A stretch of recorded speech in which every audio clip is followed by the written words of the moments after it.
അസ്സലാമു വറഹ്മത്തുള്ളാ. അൽഹംദുലില്ലാ. എല്ലാവർക്കും ഉപകരിക്കുന്ന ഒരു വീഡിയോ ആണ് പറയാൻ പോകുന്ന.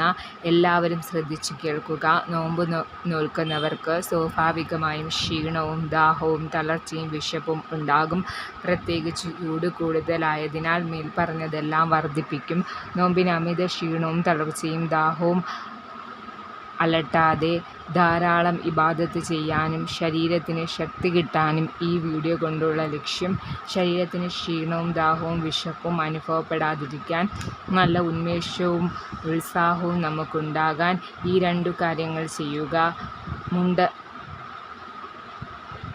മുജാറബത്തുൽ ദൈറാബി എന്ന കിതാബിൽ മഹാനായ അഹ്മദ് ദൈറാബി റളിയല്ലാഹു അൻഹു പറയുന്നു, യാ സമദു യാ അല്ലാ എന്ന ഈ ഇസ്മ പതിവാക്കി ചൊല്ലി വന്നാൽ വിശപ്പും ദാഹവും അകലും. ഭക്ഷണപാനീയങ്ങൾ ഇല്ലാതെ ജീവിക്കാൻ കഴിയും.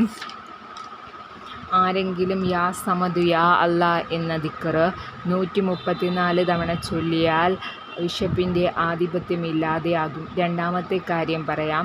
സൂറത്തുൽ ഫാത്തിഹ അതിരാവിലെ സുബഹി നിസ്കാര ശേഷം 1 അതിലധികമോ ഓതി കൈകളിൽ ഊതി മന്ത്രിച്ച് മുഖത്തും വയറ്റിലും തടവുക. എന്നാൽ ആ ദിവസം വിശപ്പും ദാഹവും അവനെ അലട്ടില്ല. സുബഹി നിസ്കാര ശേഷം സൂറത്തുൽ ഫാത്തിഹ ഓതി കൈകളിൽ ഊതി മുഖത്തും വയറ്റിലും തടവുക.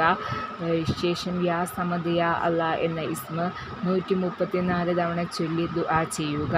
അസ്സലാമു അലൈക്കും വറഹ്മത്തുള്ളാഹി. അൽഹംദുലില്ലാ.